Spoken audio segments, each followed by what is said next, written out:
I walked into Starbucks and then I just started bawling. I couldn't handle seeing people like getting coffee because I was like, why do they all just get to live? And I have to sit here with a 7% survival rate. Like, it just seems so unfair. And you just feel like the world has just knocked you out, you know, that your life will never be the same if you even get the privilege of living.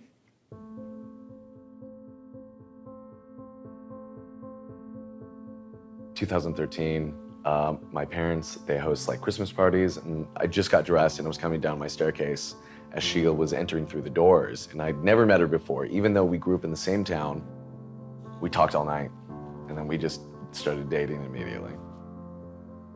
We first lived together in Santa Monica.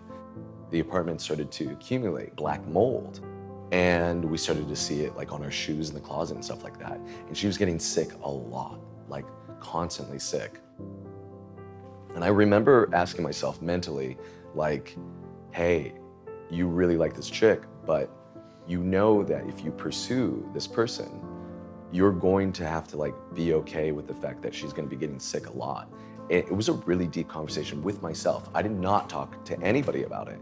I knew that I asked a question and I knew I answered it. So I might as well live up to my word. Prior to my cancer diagnosis, I was living in Los Angeles. I was the VP of strategy at a women's media company. I had just gotten married. And she would leave in the morning, like, and it took her like 2 hours to get there. And I wouldn't really see her all that day because by the time she comes back, I'm like working at night. And so that was like it was kind of like dark in the sense of like it was lonely for both of us. She was in the corporate world and she was good at it. She was very good at it. And she was making quite a bit of money, but she wasn't happy. She was getting stressed out with work and she kind of wanted to just get away. And her boss allowed her to make a grand move. Me and her were gonna go to live in France. So I was literally packing my bags. I got a visa to move to France. I was doing all these things to kind of live this dream of mine of living abroad for 6 months. And as part of that, I wanted to go to the doctor to get all my checkups before moving abroad. The OBGYN noticed that I had some bleeding and she ordered an ultrasound, and then the ultrasound came back and it was like, you have a tumor. And I was like, do I have cancer? And she was like, no, it's not cancer. When she told me she had a tumor, it was an absolute shock. And I told her, get a second opinion. I'm adopted. I don't know my medical history. All I knew was that my mother died young. And that's when I went and got a second opinion at UCLA. The friend that we were living with, it was me, a friend, and her, we were kind of aware that there was maybe a cancer scare, but we were like so confident it was not going to be cancerous. We were like smug. So me and him are at the kitchen table as she takes the call and enters the other room, and we're like cracking jokes. We're like, da-da-da-da, vibes are good. And he was so kind on the phone. He was just, I could hear it in his voice. As soon as he called me, he said, I'm so sorry. You have a really rare cancer. And it has these things called neuroendocrine receptors. And it was like, you have to have a radical hysterectomy. Your ovaries have to come out. Your uterus has to, it all has to come out. And then you just hear her sob immensely. That is the beginning of the cancer journey, right then and there. That was like it. After surgery, my oncologist told me it went really great. She didn't see any cancer, but final pathology came back that it was in a lymph node, 5 millimeters, and that shot me up to stage 3C. And then there was no way I was going to France because I was going into cancer treatment and then only had a 7% chance of survival. When she told me that, time just stopped. It just stopped. The majority of people who do survive that 7%, it often comes back within 18 months to 3 or 4 years. And we were told when it does, it's hospice time. It's hard for me to like remember what the words of exchange were, but I just remember exactly where we were. And it was more about like our eyes, like looking at each other and being like, man, this could be like the last time I look at you. So, yeah.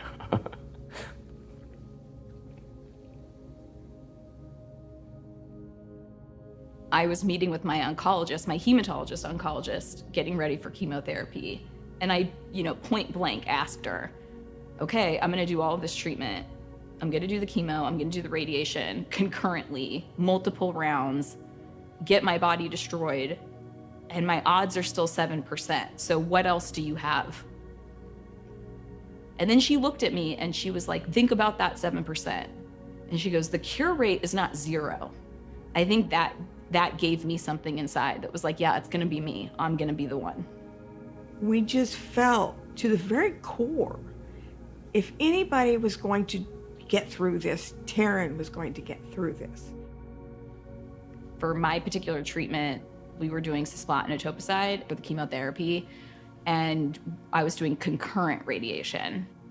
So my days in 2020 were waking up at 7 o'clock in the morning, driving to UCLA Hospital to get daily radiation treatment, leaving radiation to then go to a different hospital in Santa Monica to get chemotherapy, sitting for chemotherapy for multiple days, feeling awful, and then getting the Neulasta injection on the 4th day, feeling awful. I was a zombie. Like, I was a complete zombie. By that point, I was like bald and sick and tired. With all of this treatment, if my odds of dying still sit at 93%, I've got to do something else. I've got to like give myself an edge. I used to be a health journalist. I knew how to kind of weed through peer-reviewed research and clinical trials, and I went on a mission to just learn everything and soak up as much knowledge as I could. Taryn, she knows how to consume information. She knows how to find the correct places to just know how to figure something out. And she started actually contacting all these researchers. What was fascinating, they called her back. I had finished cancer treatment in 2020. I think that's when all of the complementary stuff really came into play. I no longer had that safety blanket of like putting things into my body that might be killing cancer every day. So I kind of switched to like, okay, now you need to be putting things into your body that will kill cancer every day.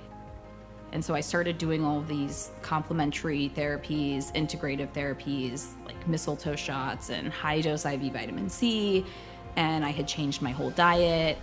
I was in some Facebook groups, like How to Starve Cancer, and we have a Facebook group for small cell neuroendocrine women, and people kind of started asking me questions like, what are you doing? Like, what kind of diet did you do?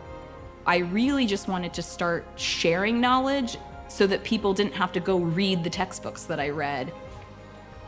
Hi, my name's Taryn. If you don't know my story, I was diagnosed with cancer in 2009, a rare cancer called high-grade small cell neuroendocrine of the uterine cervix. I am now on my 3-year cancer anniversary, no evidence of disease, and I'm here to teach you how to prevent and how to fight cancer.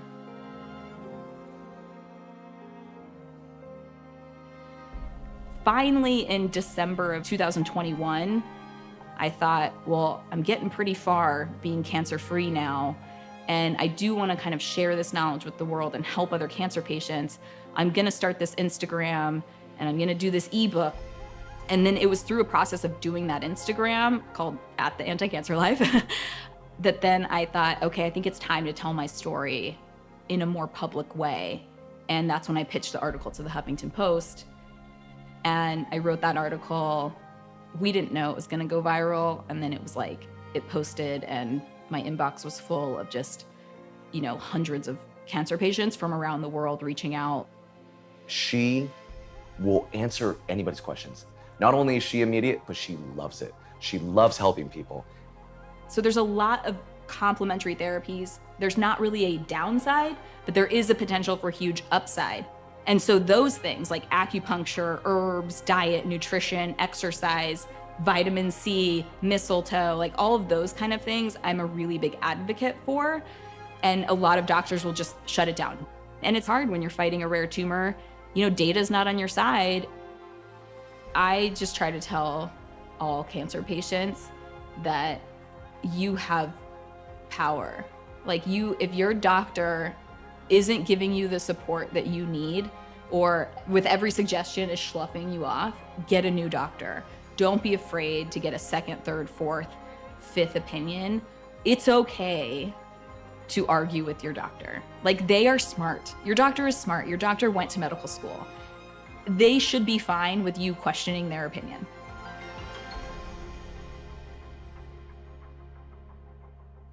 I would not be alive without my friends and my family. My friends are the ones that they started a GoFundMe for me. My friends paid for all my cancer treatment. I couldn't work during cancer. And that's a humbling moment when your friends call you up and they're like, we don't want you to die. We started a GoFundMe without even asking you, and we're all donating to it. And they raised $60,000 in a month. And that's the only thing that allowed me to not only pay for all my cancer treatment, but I didn't have to go back to work after cancer. I was allowed to just sit and do nothing and heal. And that was the biggest gift, privilege that I could ever ask for.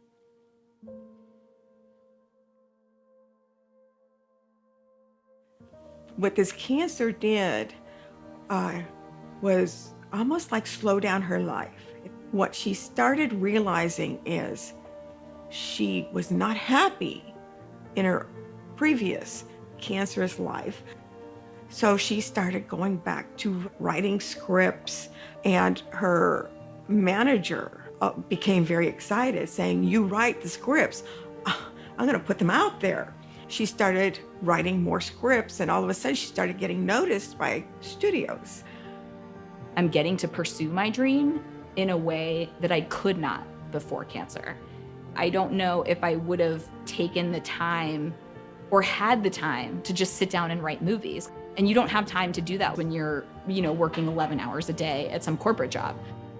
So my workday at Universal is pretty awesome. We get to sit around talking about movies, and I get to meet with my other writers, and we get to discuss each other's scripts or each other's pitches, and we get to do pitches on other people's stories. And so it's a lot of just creative work that is really, really fun. When I'm in LA, I try to do LA things for my career, and then I come home on the weekends, which is where I like to be.